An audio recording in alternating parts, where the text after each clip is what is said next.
Donc, on va commencer dès maintenant, hein, donc cette présentation que nous allons avoir de Samuel, du célèbre Samuel Choniewski, que tous connaissent très très bien, et Laura Shackelford. It's a pleasure to see you today, Laura.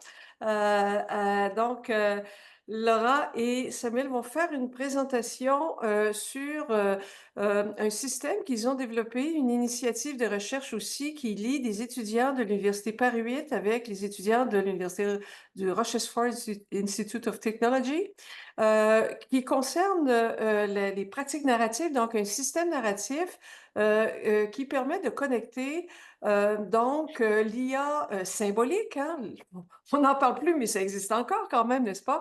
L'IA symbolique avec l'IA générative. J'aimerais donc, vous connaissez, je pense tous, Samuel, hein, qui est professeur à Paris 8, qui dirige la formation en humanité numérique maintenant, je pense, ou depuis un certain temps, Samuel, qui est vraiment un spécialiste des humanités numériques, un membre fondateur du projet Arcane aussi, il faut le dire.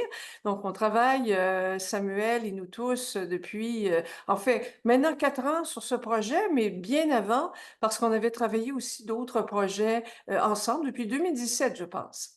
Alors, voilà, j'aimerais aussi rappeler que Samuel est un acteur de premier, un pionnier, en fait, du récit génératif, puisqu'il a travaillé avec Jean-Pierre Balp, comme vous savez, qui a été lui-même un grand pionnier du récit génératif, avant même qu'on parle évidemment d'intelligence artificielle générative du type de celle qu'on a maintenant, statistique. Et Samuel a travaillé vraiment de près, a programmé les interfaces avec Jean-Pierre Ball. Donc, j'aimerais le rappeler.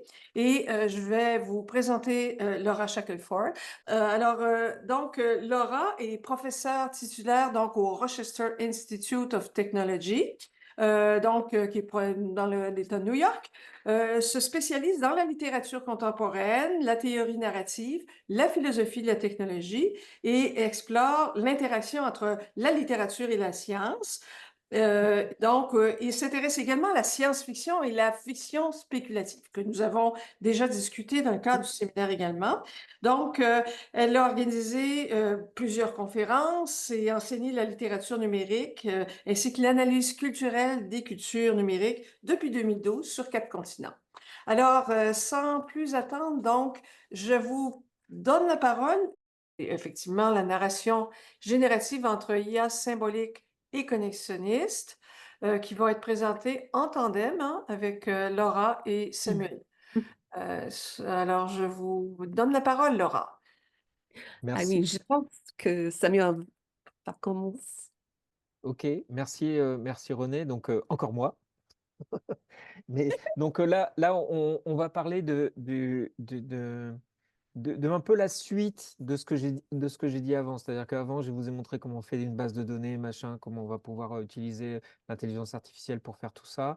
Là, on est dans une autre phase où on va être plus dans à la fois l'utilisation de l'IA symbolique pour construire un monde fictionnel et ensuite comment on va utiliser l'IA pour développer ce monde fonctionnel autour de fiction. Donc, c'est un projet qui est fait avec Laura, qui date déjà de quelques années. On reviendra sur l'historique. Et donc, le but, c'est de travailler avec des étudiants dans un atelier pour essayer de les sensibiliser aux possibilités de la narration générative. Comment est-ce qu'on fait? Comment est-ce qu'on la met en place? Quelles contraintes ça implique? Et, et de les faire réfléchir aussi au futur de ce que ça pourrait être. Je continue. Cet atelier en question, il est fait en collaboration entre le RIT, hein, le Rochester Institute of Technology, le Centre for Engaged Storycraft, dont s'occupe Laura. Et donc, là, ce qu'on va vous montrer, c'est vraiment la méthode qu'on a au fur et à mesure du temps élaborée pour travailler avec les étudiants sur ces questions-là. Donc, notamment la forme que prend cet atelier, hein, parce que Entre Rochester et Paris 8, il y a quelques milliers de kilomètres. Donc, comment est-ce qu'on s'organise ça? Et comment est-ce qu'on a mis en place ces dernières années des outils particuliers, donc encore au MKS, mais aussi des choses comme ComfyUI qui permet de générer des images avec le modèle Stable Diffusion, et puis plus globalement le LLM. All right.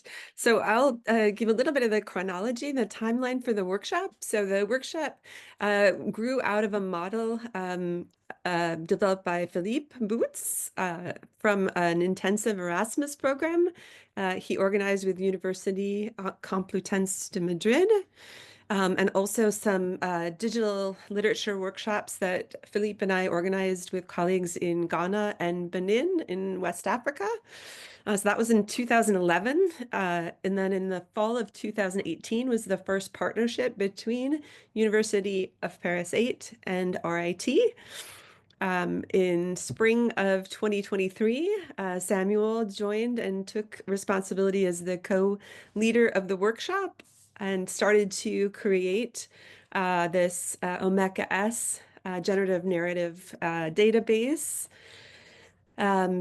and developing the research out of that. And then in spring of 2024, we started to experiment in the workshop with the large language model AIs. And this coming spring will be the 8th year that we've held this transnational digital creation workshop. So AI did not just emerge last year.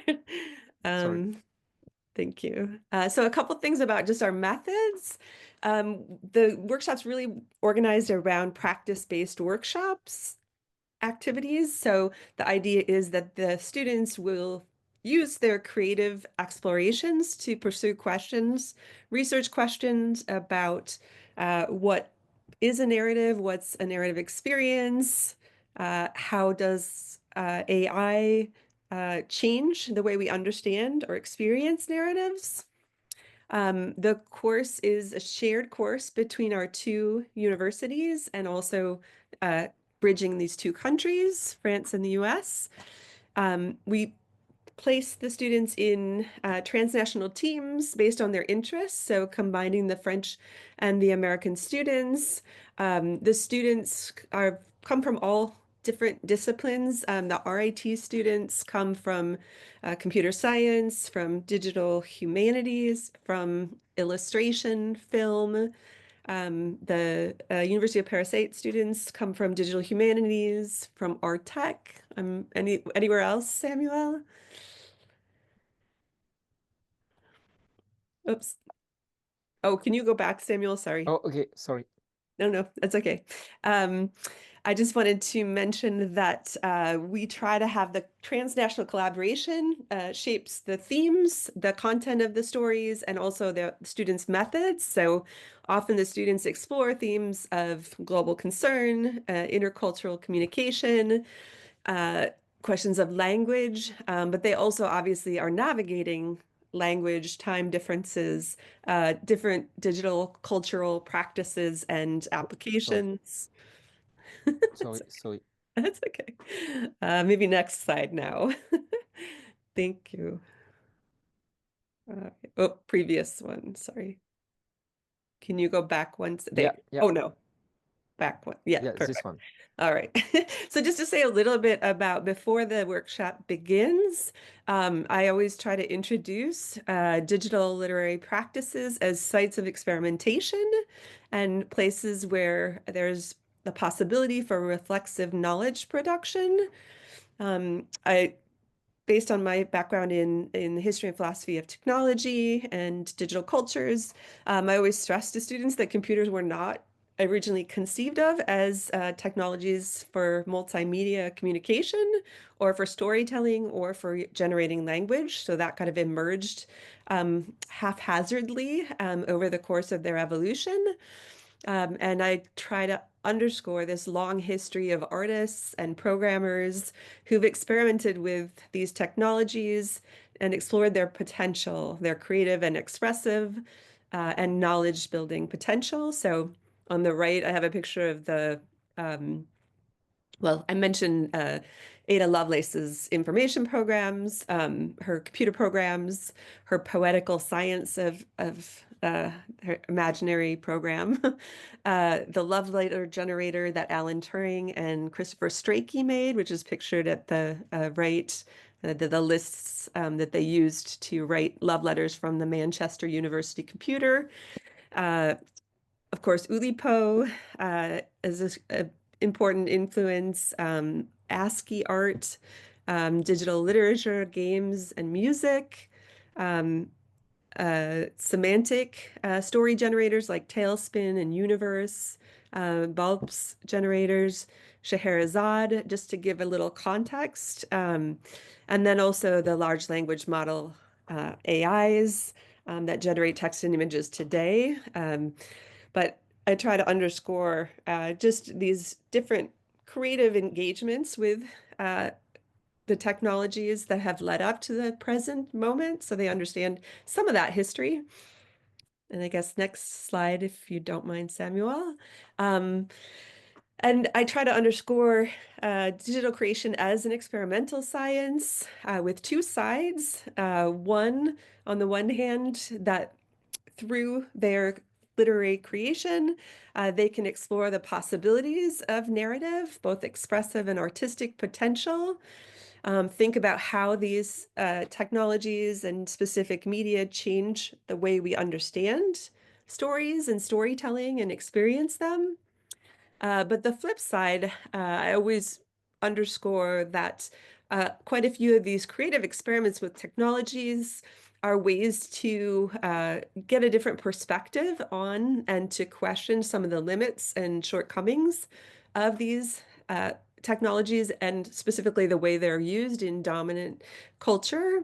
So paying attention to their hallucinations, their ideological limits, their bias, and to use the creative trajectory to explore other potentials to these technologies. So I just put a couple examples here, but Text Rain is just a wonderful early installation of a poem where the viewers stand and their movements are able to shape the words that are falling like rain on the screen in front of them. And then the second Drift by Oh, Terry sorry. Rube, oops, that's okay, is an installation work, a GPS installation work. And through this, she has sensors placed in the ocean that move with the tides, and also sound that's triggered by sensors as people walk through this installation. But she really tries to think about our sense of time and space as a result of GPS technologies and whether we can actually get lost anymore. And she's also playing, obviously, with the idea of the dérivé of the drifting as a different way of understanding and occupying space than the standard, GPS encourages. All right, so next slide, if you don't mind, Samuel. So again, before the workshop actually begins in Paris, we try to inspire students with this history of narrative methods and generative narrative methods that were pre-digital, things like sonnets, some of the Oulipo experiments. On the right, I have a picture of an early plot robot. So another example of just ways that people used different templates or models to create stories or to try to automate the creation of stories before computers. So this tries to give them some history, also the history of multimedia narratives, and stories from AI are a source and context. And also, I have started, and I'm hoping this year to do more with this, is I've started teaching a long history of story generators, pre-digital, and then also digital ones that have led up to large language model AI. So my contemporary students understand that every story generator has a model of language, of storytelling that it realizes, the plot Plato assumes that a story is a plot. And so by looking at these different attempts to model storytelling, we can look at some of the ideological assumptions about what's important in a story, and we can also critique those and try to come up with better models of story as a result. And I think Samuel will talk about his approach, but I think Samuel's ecosystem is another good example of trying to encourage our students to think about the different ways that you can generate stories and combining some of these different methods as maybe a future goal rather than relying on the large language model AI and the predictive AI technology. All right, I think one more. Yes, and then the last kind of piece of the workshop is, thinking about the history of transnational collaboration and multimedia collaboration as a source of inspiration, and especially when the students are in Paris. We talk about, of course, Gertrude Stein and Pablo Picasso, and I love to also bring in this remix. It's a DJ electronic music, DJ Spooky remix of Gertrude Stein's poem, If I Told Him, a Completed Portrait of Picasso, which kind of leads us right up to the digital age. And I guess next slide, if you don't mind. And then we also obviously review the narrative elements. And I think Samuel will go on and talk about how these are set up in the Omeka-S database. So I will hand it over to you, Samuel. Ok, ok, ok. Thanks. Merci Laura.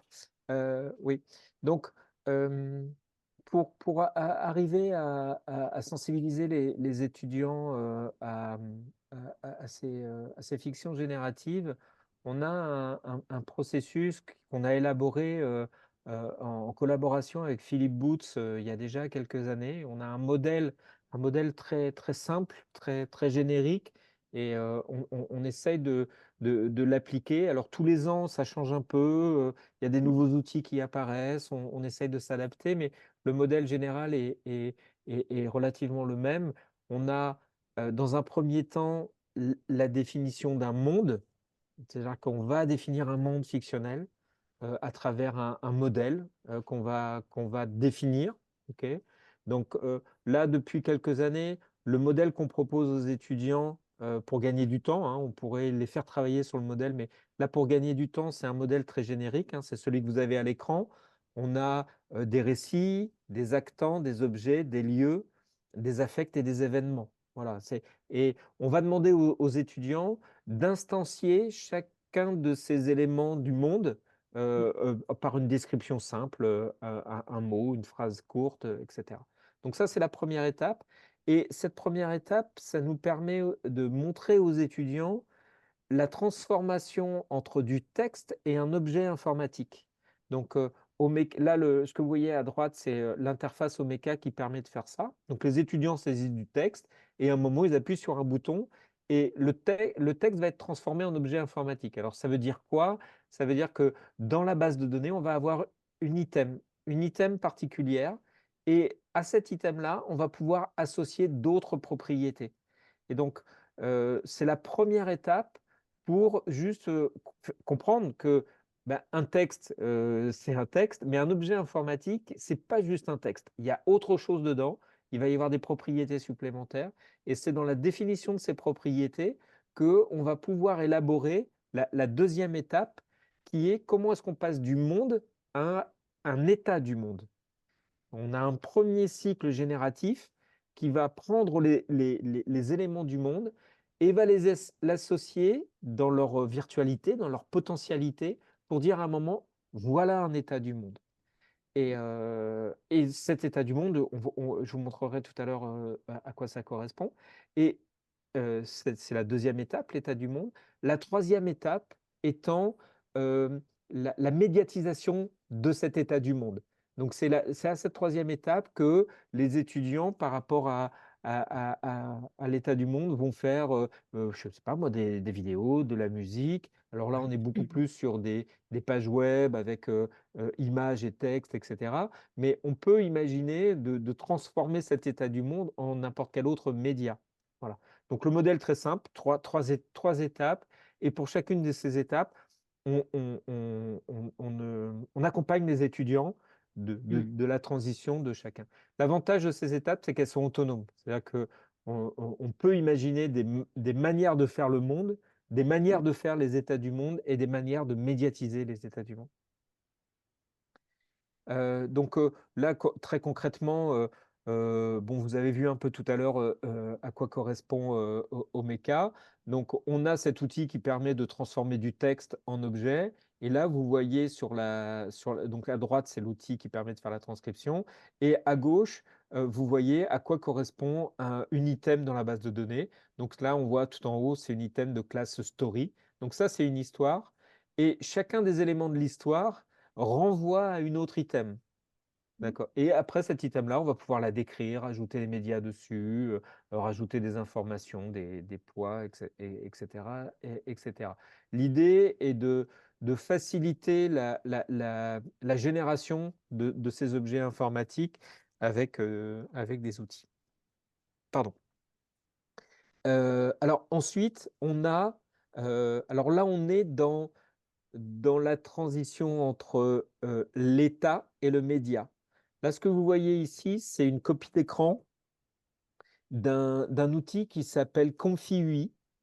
ComfyUI, c'est un outil open source hein, qui est gratuit, qui s'installe sur une machine et qui permet de faire tourner des modèles comme Stable Diffusion ou d'autres qui sont accessibles et qui fonctionnent sous la forme d'un flux. J'ai oublié le terme que eux ils emploient. Ça va peut-être revenir, mais peu importe. On va créer les différentes étapes de la génération d'une image. Là, vous voyez, il y a plein de box, hein, il y a plein de boîtes. Chaque boîte va avoir sa particularité, va utiliser un modèle particulier pour, à partir d'un prompt hein, que vous voyez en haut à gauche, là, transcrire ce prompt, ce texte, en image. Alors, j'aurais aimé vous le montrer. Alors, je peux vous montrer quelque chose, sauf que aujourd'hui encore, ces outils-là sont très sensibles. C'est-à-dire que la semaine dernière, tout s'est cassé. Oh. Et donc, il a fallu que je réinstalle et j'ai pas eu le temps de tout réinstaller. Et donc, je peux vous montrer très basiquement si je retrouve où est-ce qu'il est. Ah non, attendez, pardon, excusez-moi. Voilà, ok. Voilà ce que ça donne. Hein. Donc, on a des box et pour chacune des box, on va définir des propriétés. Alors, c'est très complexe. Il y a des milliers de paramètres. Heureusement pour comment bricoler, hein, on est encore dans le bricolage ici, il y a beaucoup de tutoriaux. C'est-à-dire qu'on trouve beaucoup de choses sur Internet. Il y a une grosse communauté qui utilise ComfyUI et donc on trouve plein d'exemples de ce qu'ils appellent un workflow. Voilà. Beaucoup d'exemples de workflow. Mais aujourd'hui, c'est relativement complexe parce que un workflow va marcher par rapport à un modèle particulier, par rapport, ça s'appelle une box, zut, excusez-moi, je vais vous dire ça tout de suite, un node, hein, c'est un node particulier. Il y a des gens qui vont développer des boîtes comme ça, vraiment très spécifiques pour faire des choses, mais elles vont marcher que si on utilise tellement. Donc c'est très complexe. Et l'idée à travers ça, c'est donc ça prend beaucoup de temps, hein. Là encore beaucoup de bricolage. Mais une fois qu'on a fait ça, là par exemple, si je mets un prompt du style un paysage numérique d'hiver, je pense, je mets un truc complètement au hasard, je ne sais pas du tout ce que ça va générer. Et j'appuie ici sur mon petit bouton. Donc, vous voyez, il me met en vert ce qu'il est en train de faire. Donc, il a déjà chargé le modèle. On a défini un certain nombre de prompts négatifs. Voilà. Donc, hop, il calcule. Et voilà. Donc, il m'a créé une image qui correspond à ce paysage numérique d'hiver et qui me semble relativement cohérent. Alors, ce qu'il faut savoir, c'est que ces outils-là sont accessibles via des API, une fois de plus. Hein. C'est-à-dire qu'on va pouvoir interroger ComfyUI directement, de manière complètement transparente pour l'utilisateur, à travers un bouton tout simple qui va aller envoyer la commande à Comfy et on va récupérer le résultat et on va, grâce à ça, pouvoir créer. Alors, une fois de plus, ça c'est dans Omeka. Alors, je vais retourner dans ici. Voilà, je pense que c'est le. Non, c'est pas le net, je vous le montrerai après. Donc, on va pouvoir piloter ça à travers une interface plus conviviale, plus simple. Donc, on va pouvoir décorréler le modèle de génération d'images, très complexe, hein, qui va prendre un temps fou à bien ciseler comme il faut, et le moment où on va l'utiliser. Et comment on va juste changer le prompt, d'accord, pour un modèle particulier. Donc, on a créé dans Omeka dans la base de données, on a créé tous les outils nécessaires pour pouvoir stocker tout ça et dire, bah, telle histoire, elle va utiliser tel modèle de Confi pour générer les images qui correspondent à, hum, à ce qu'on veut produire comme type de média. Je continue, Laura. Donc ça, Ah c'est oui, juste une oui. petite illustration pour dire, chacun de notre côté, on arrive à communiquer. On a un outil qui s'appelle Zoom, tout le monde connaît. Avant qu'on se retrouve dans une semaine intensive, on va faire un certain nombre de dialogues pour construire des équipes, définir les thématiques des scénarios, commencer à prendre en main les outils de la base de données, etc. Commencer à se rencontrer. Voilà. Je continue aussi. Donc, on prépare le Oui, oui. voyage. On n'oublie rien. Donc, ça, c'est surtout Laura qui veille à tout ça parce que Ouais. nous, on est à Paris 8, on reste à Paris 8. Pour l'instant, on n'a pas encore les budgets pour venir tous les ans. Peut-être un jour, on va l'avoir. Peut-être, peut-être pas. On ne sait pas. Peu importe. Mais en tout cas, aujourd'hui, nos collègues américains viennent à Paris 8. Euh, et donc, pendant l'atelier, on va remettre tout ça à plat et on va travailler avec les étudiants sur donc ces 3 étapes dont je vous parlais, hein. Donc là, c'est un autre outil. Alors là, je pense que je peux vous le montrer. Voilà, ici, hein.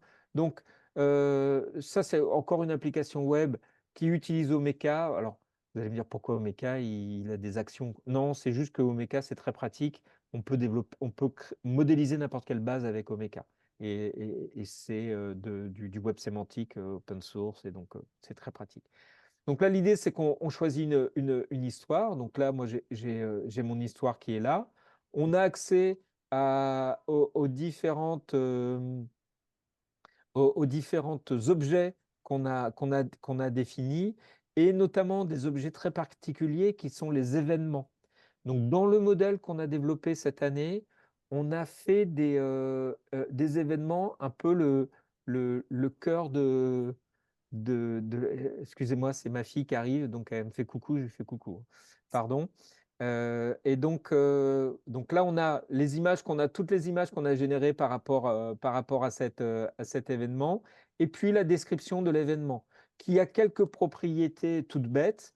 Euh, Quel est l'événement qui se produit si l'événement en question est valide? Donc là, notre événement, c'est Tom see Jerry. Tom regarde Jerry. Si effectivement c'est valide, Tom attrape Jerry. Si par contre cet événement-là n'est pas valide, et s'il il y a un échec, dans ce cas-là, il y a la possibilité de soit que Jerry fait une farce à Tom, soit Jerry s'en aille. D'accord? Alors là, on a la liste de tous les médias. Donc, vous voyez, c'est là où Omeka est très pratique parce qu'on génère des choses via des API, puis hop, à la volée, on stocke ça dans Omeka. Donc, ça permet de pouvoir très facilement avoir des bases pour ensuite étudier tout ça. Quel est le modèle qui marche le mieux? Quel est le prompt qui marche le mieux? On va pouvoir comparer tout ça. Donc ensuite, grâce à ces définitions d'événements, de liens avec des événements, on va pouvoir créer dynamiquement un storyboard. Voilà. Mm. Donc ça, c'est fait à partir de la base de données, hein. Donc si je change la base de données, mon schéma, il sera fait dynamiquement. Donc là, c'est le storyboard des potentialités du monde. D'accord? Donc, on démarre ici, hein, on crée une nouvelle story, et puis on a des conditions initiales, et après, si ça se passe bien, on va là, si ça se passe mal, on suit le rouge, etc., etc., etc. D'accord? Et ensuite, alors je vais juste enlever ça parce que j'ai peur que ça bug. Ça, c'est juste le lien vers Comfy UI. Mais comme je l'ai pas encore bien paramétré, il ne va pas marcher. Donc, si je l'enlève, il ne va pas l'utiliser. Donc, on a notre modèle, on a la potentialité des états du monde et on va créer un état du monde. Alors là, on va mettre, oui, pourquoi pas. Donc là, c'est à ce moment-là qu'on va choisir quel type de prompt on veut utiliser, quel modèle de génération on va utiliser. Donc Disney Cartoon, défaut prompt ou comique Disney. Voilà. Et là, il nous a généré un storyboard. Donc c'est Tom cherche Jerry, il la voit. Ça, là, le petit croix, ça dit que ça ne s'est pas passé. Donc, Jerry s'en va, il s'enfuit, mais il rate de s'enfuir. Donc, Tom essaie d'attraper Jerry. Il est réussi et il mange Jerry. Ah, catastrophe. Alors, on a mis en place un système de pondération des événements pour que, parce qu'au départ, Tom, il n'arrêtait pas de manger Jerry. Et normalement, Tom, il n'arrive jamais à manger Jerry. Donc, on avait mis tout un tas de pondérations, mais ça se produit encore. Alors, on peut en générer autant qu'on en veut, hein, voilà, j'en mets une nouvelle. Donc là c'est Tom qui arrive à s'enfuir. Il fait une farce à Tom, ça se passe bien.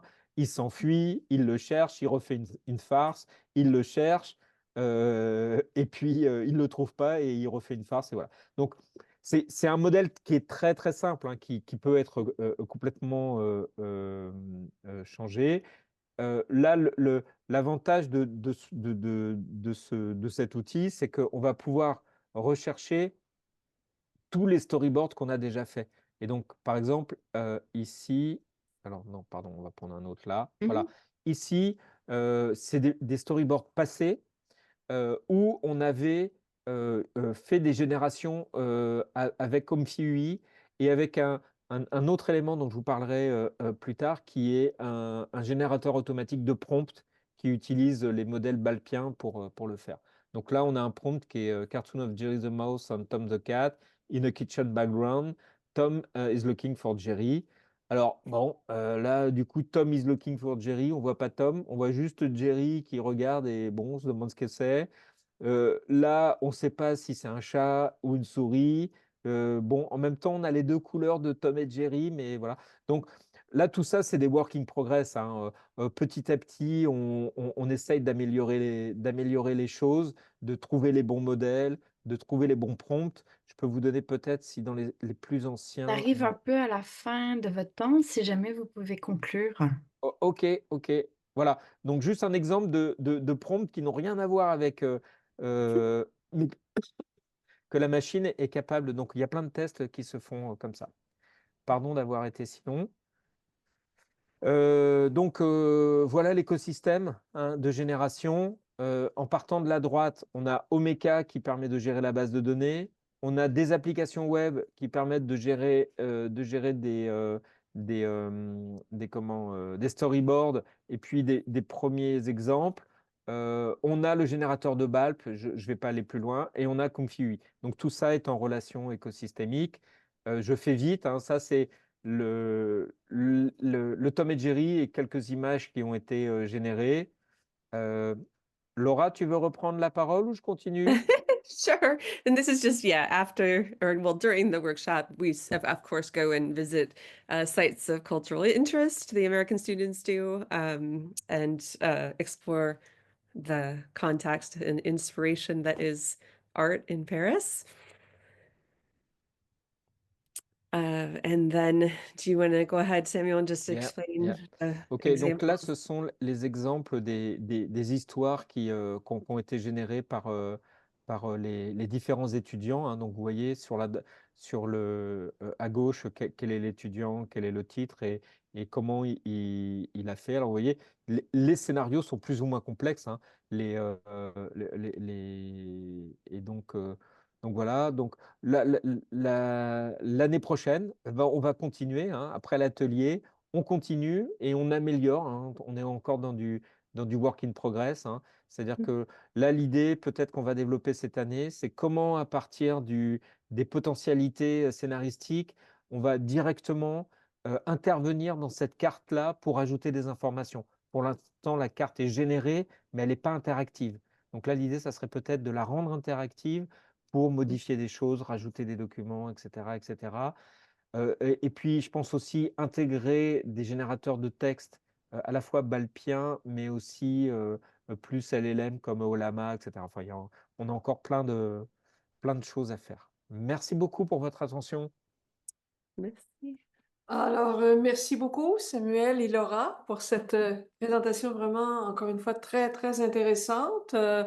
Je ne peux pas m'empêcher de dire que justement, l'équipe Arcane se dirige vers ces questions, évidemment. On a collaboré de près avec Laura récemment pour la toute nouvelle demande de subvention qu'on va faire et qui va porter justement sur les pratiques narratives. Donc, quelque chose qui va intéresser aussi beaucoup nos étudiants, hein, Mathieu, notamment sur les questions de narrativité, hein, qui nous intéressent tous du côté de la littérature.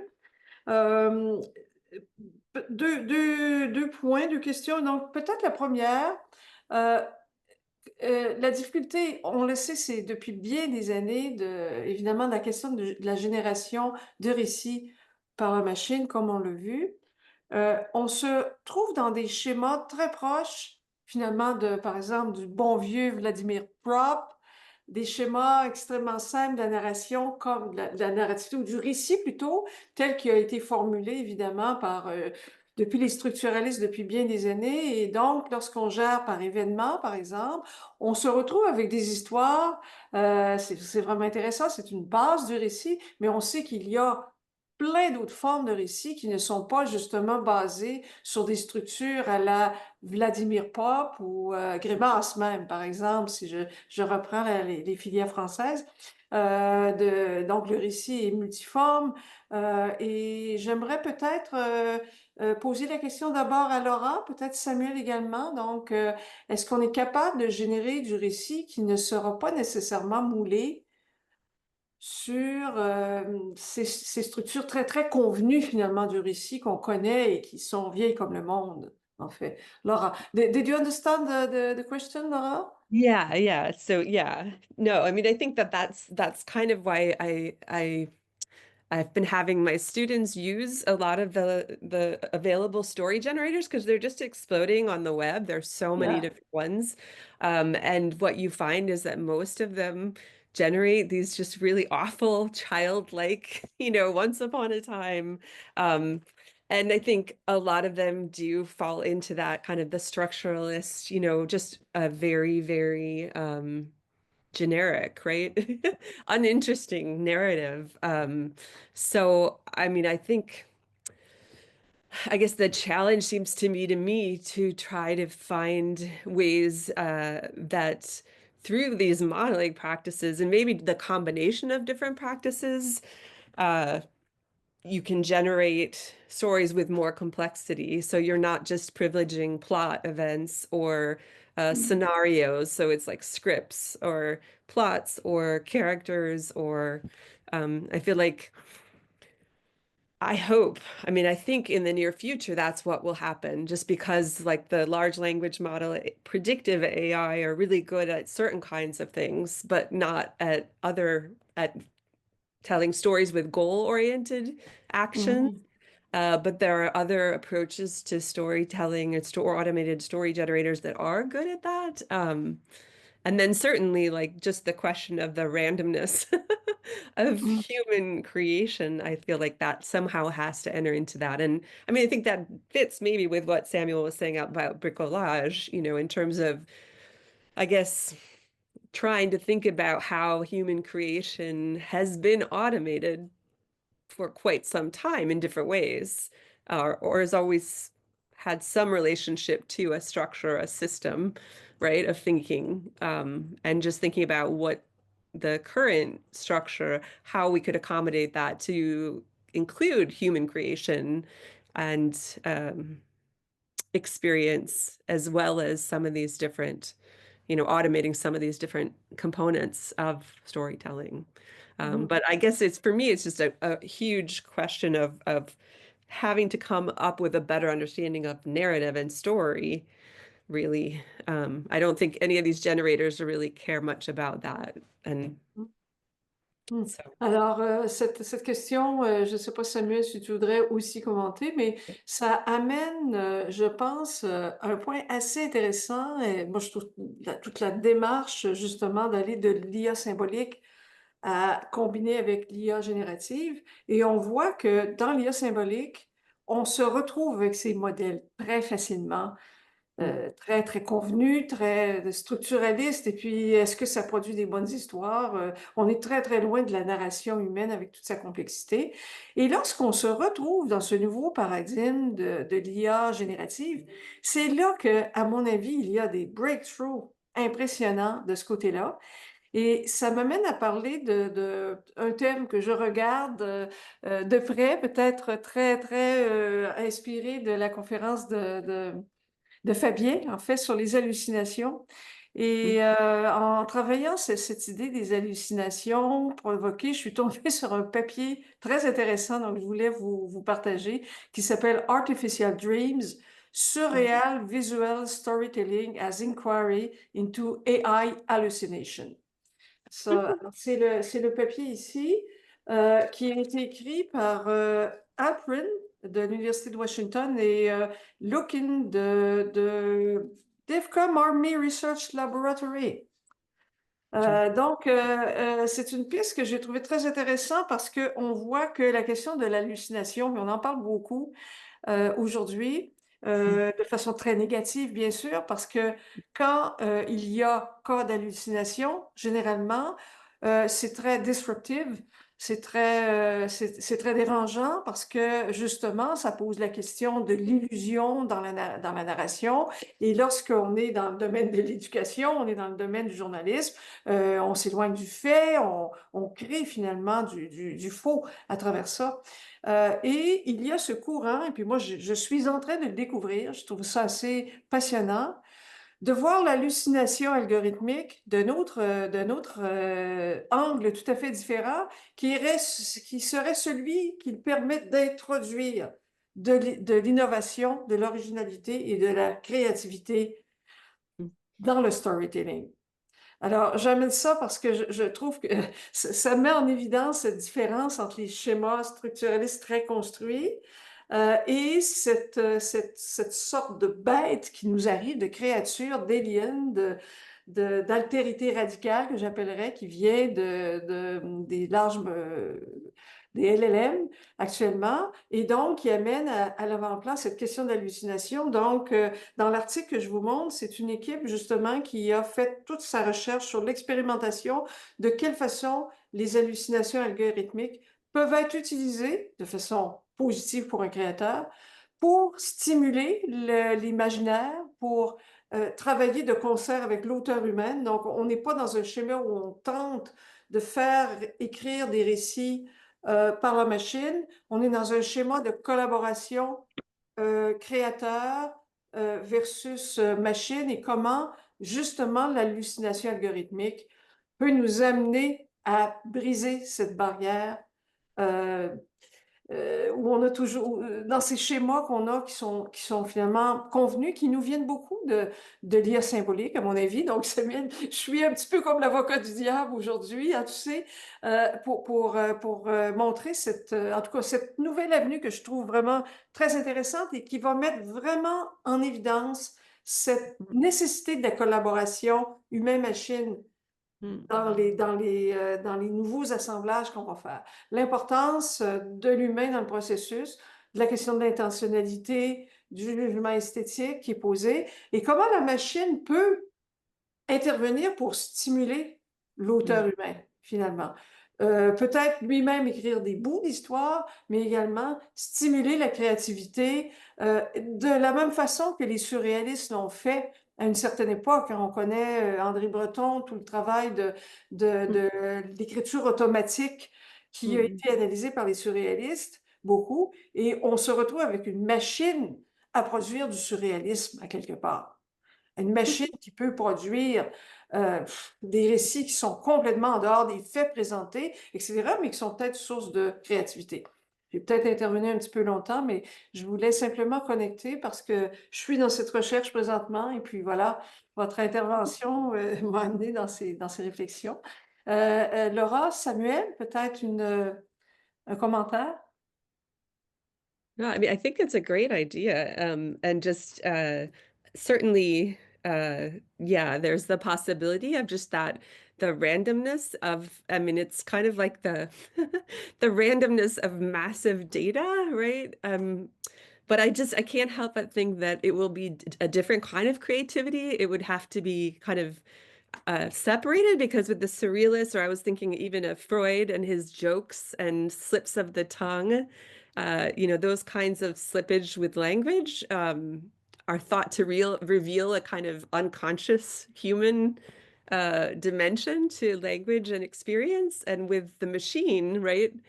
I feel like the mistruths that computers hallucinate don't necessarily have any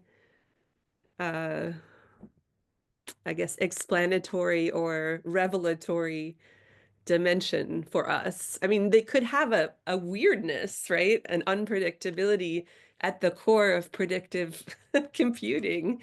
But I'm not sure that they would mean in the same way.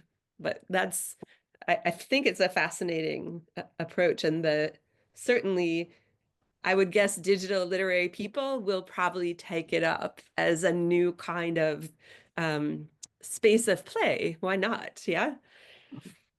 But Et je Samuel? dirais, je l'ai retrouvé en littérature et également chez des architectes qui ont cette même façon de prendre l'hallucination à l'inverse de ce qu'on dit toujours, très négatif, ça induit dans l'espace plein de fausseté, mais au contraire, et puis dans l'article, il parlait, et j'aimais beaucoup l'idée, en référant aux surréalistes, une sorte d'inconscient algorithmique.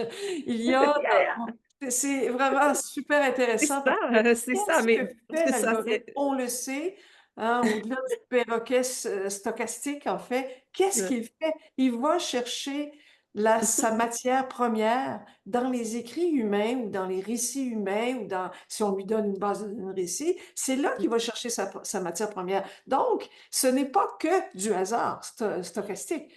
Il va Oui. chercher une sorte d'inconscient algorithmique. Donc, je trouvais cette avenue tellement intéressante parce que c'est le mystère de comprendre comment ça se fait que ces textes font du sens pour nous. Je rebondis sur ce que Samuel disait la semaine dernière, hein, quand il disait, je posais la question, comment ça se fait que nous, les humains, on est capable de lire du sens dans ce que le perroquet stochastique nous envoie?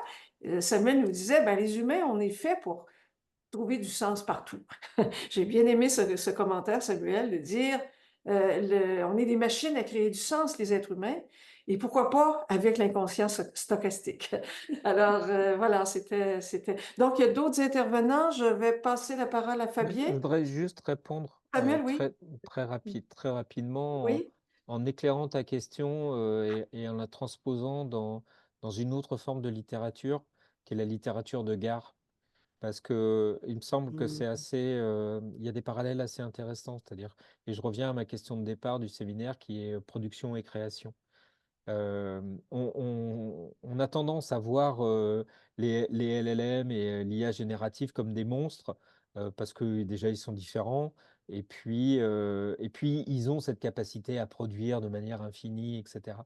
Et en t'entendant parler, je pensais à cette littérature de gare qui, alors la même chose pourrait se poser par rapport aux feuilletonistes du 19e siècle, mais je connais moins bien euh, qui a longtemps été décrié, et puis parce que justement c'était de la production à production, il fallait sortir des livres, etc., etc.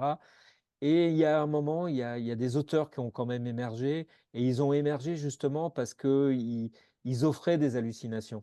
Je pense à San Antonio, Frédéric Dard, qui dans sa littérature a justement à un moment à force de production, à créer son propre style qui ne ressemblait pas du tout à ce qui existait avant, etc. Et donc, il a trouvé une voie créative à travers la voie de production. Alors maintenant, est-ce qu'aujourd'hui les machines vont pouvoir faire ça? Moi, je pense que oui, sans doute. Pourquoi? Parce que les machines, elles sont pas toutes seules, elles sont jamais toutes seules.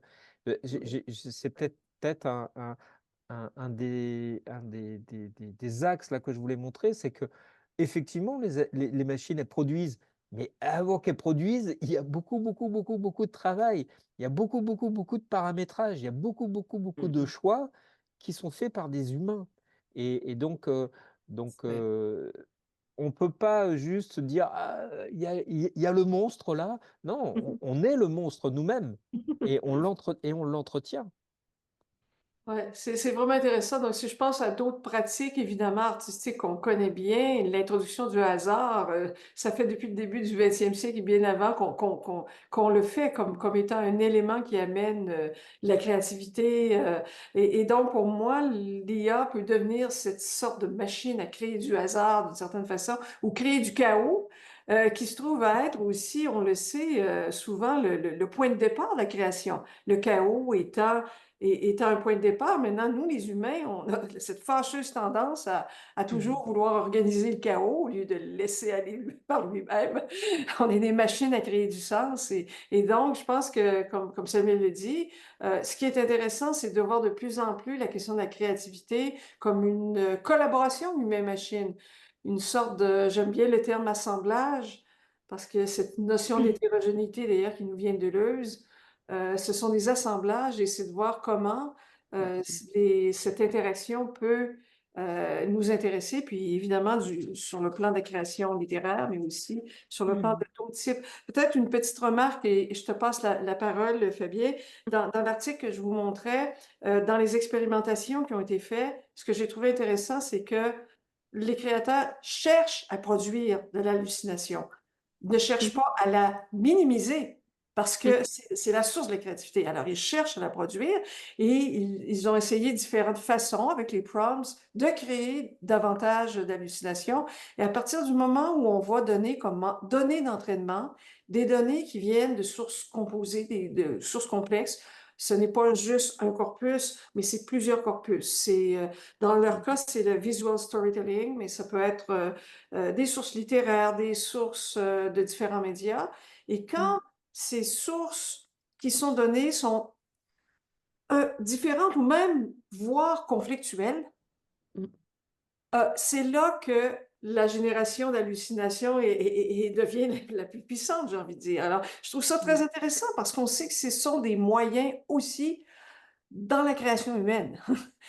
Très, très courant. On sait, il y a toute une théorie qui avait été élaborée par Edouard de Bono, hein, qui s'appelait Po Beyond Yes or No, qui disait qu'il faudrait réintroduire dans le langage un mot qui serait po au lieu de oui ou non, yes or no, un mot po qui permettrait d'introduire n'importe quoi dans une proposition. Par exemple, on le sait, prendre un livre au hasard, ouvrir le livre et prendre un mot au hasard, et pouf, ce mot va venir intervenir dans la création qu'on est en train de faire.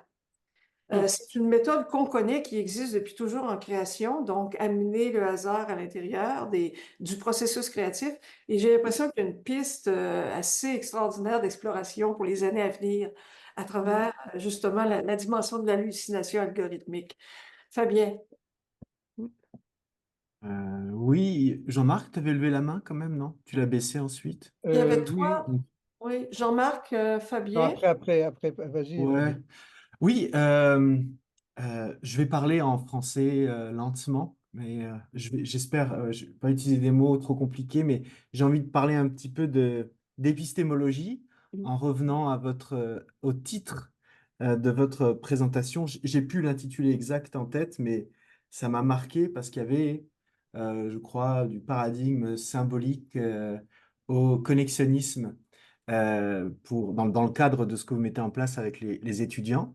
Et comment dirais-je, si il me semble que du point de vue des outils utilisés, on peut effectivement considérer qu'il y a une distinction à émettre entre l'IA dite symbolique et l'IA connexionniste. Du point de vue du sujet, j'ai eu le sentiment qu'en fait, il y avait une volonté inconsciente peut-être de votre part d'en rester, et c'est tout à fait louable d'après moi, à, à une logique symbolique. C'est-à-dire le paradigme symbolique, c'est cette idée, hein, cette approche de, en fait, il s'agit de reproduire les logiques de la pensée.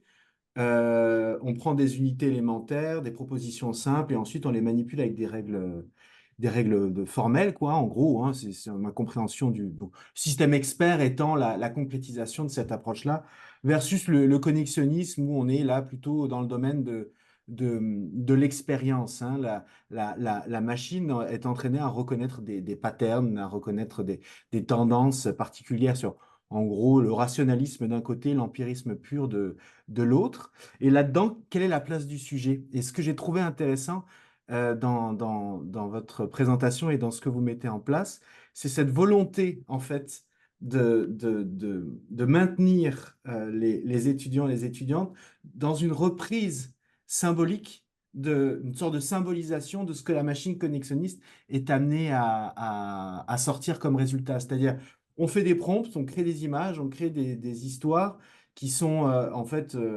moi je suis moins d'accord avec cette idée de hasard où je revois aux travaux de Matteo Pasqualini qui lui nous dit qu'avec l'IA connexionniste, on a une logique de captation et de prédation du general intellect, d'une intelligence collective en fait, qui est ensuite soumise à des logiques de base de statistiques. Bon, je vais un peu trop loin, mais simplement dire que ce qui est produit par cette machine connexionniste, bah, vous l'entrez dans une logique de formalisation pour que les élèves se réapproprient en fait ce savoir qu'on leur a un petit peu dépossédé finalement, puisqu'ils n'ont pas été amenés à le créer. Enfin, je ne sais pas si vous voyez ce que je veux dire, mais j'ai eu le sentiment qu'il y a une sorte et je trouve ça tout à fait louable, de volonté de maintenir en fait une logique de réappropriation des savoirs, a priori perdus par ces paradigmes connexionnistes.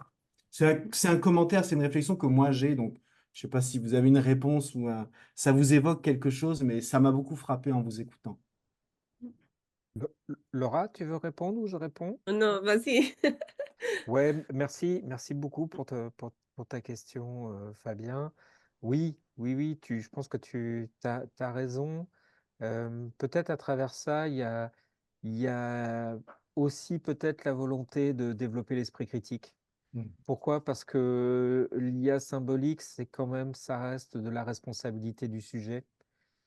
Et l'IA connexionniste, c'est le grand saut dans dans le bain du chaos, quoi, si je pourrais dire ça comme ça. C'est-à-dire que euh, il y a aussi la volonté à travers l'IA symbolique, de faire comprendre aux étudiants ce qui est à la base, enfin, ce qui est le cœur aussi de l'IA connexionniste. C'est-à-dire que l'IA connexionniste, ce sont des objets statistiques, et donc, quand tu fais le prompt et que tu as le texte, tu t'imagines pas que ça se transforme en vecteurs d'objets qui ont leurs propriétés avec leur poids et que tout ça, ça s'associe. Et donc, juste l'étape de dire, bah, attends, ton texte, on va le transformer en objet, rien que ça, pour la plupart des étudiants, il y a un moment où, ah bah oui, Ouais. effectivement, il y a une numérisation de quelque chose, et à partir du moment où on le numérise, ça devient un être autonome, quoi, qui m'échappe parce que la machine va pouvoir le gérer pour moi. Euh, donc, dans ce passage symbolique connexionniste, il y a peut-être aussi une volonté d'explicabilité, tu vois, de Mm. comment je garde la main et à quel moment je la redonne. Et est-ce que aussi on n'a pas là le parallèle entre création et production? Absolument. C'est-à-dire que la création serait plutôt du côté du symbolique et la production plutôt du côté connexionniste. Tu l'as dit, hein, raison et je ne sais plus le terme que tu as employé. Personnalité et empirisme. Ouais. Oui, voilà, c'est ça. Donc, alors, c'est des questions que nous, on se pose aussi, hein. C'est-à-dire que là, on met ça sur la table avec les étudiants pour nous aussi nous interroger. Parce que on creuse et puis on regarde comment ça se passe. Euh, qu'est-ce que les étudiants comprennent ou pas, quels résultats on peut avoir ou pas. C'est aussi un moyen de tester des outils, voir comment ça marche ou pas. Mais à mon sens, il y a encore un paquet de boulot hein, pour bien cerner cette association entre les deux et pour en revenir à ce dialogue, quoi, finalement, avec la machine, en gardant un maximum de compréhension de ce qu'on fait. Et là, ça fait quelque temps que tu vois de plus en plus émerger LLM euh,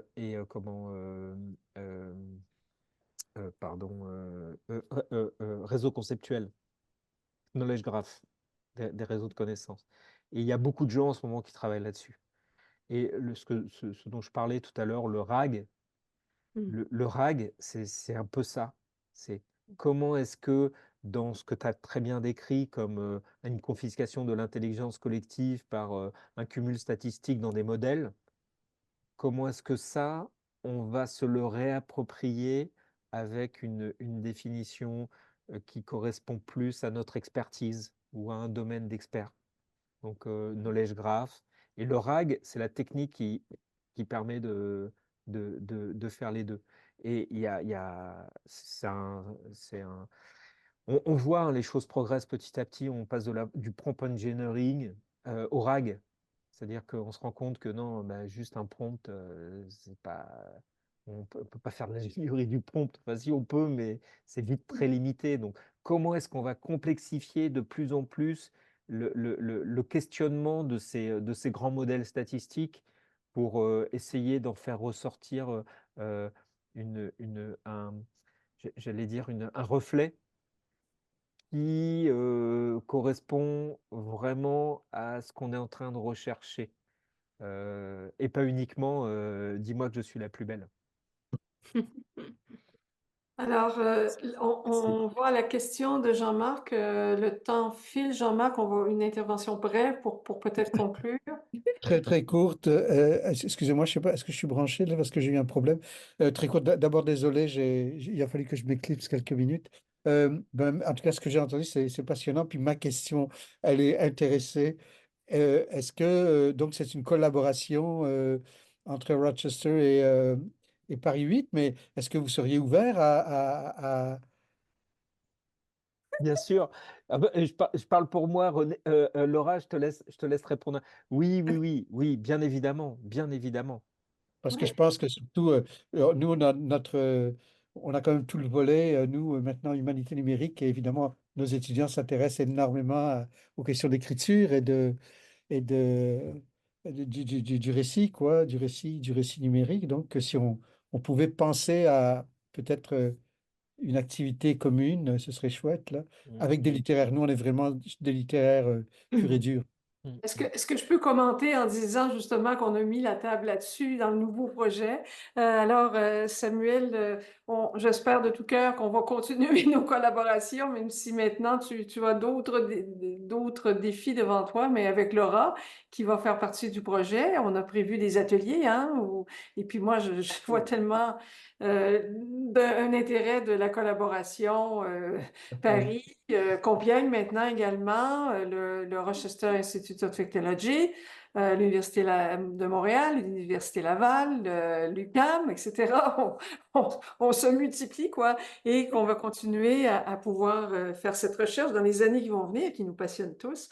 Je vais terminer peut-être en faisant une petite annonce rapidement la semaine prochaine. Donc, on va se tourner vers l'architecture. Ça va être assez intéressant parce que donc, c'est deux collègues de l'Université Laval qui vont intervenir, Sébastien Bourbonnais, Michael Doll, qui vont parler de questions d'architecture, créativité et intelligence artificielle.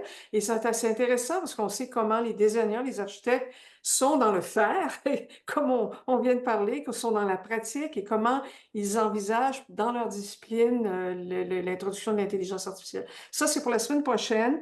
Rapidement, donc, le 25 octobre, en fait, j'ai fait une petite erreur il n'y aura pas il n'y aura pas de séminaire le 25 octobre, mais je vais me tenir disponible pour les étudiants pour répondre à leurs questions Donc, les étudiants, soit qui sont très cachés présentement ou qui le regardent en différé.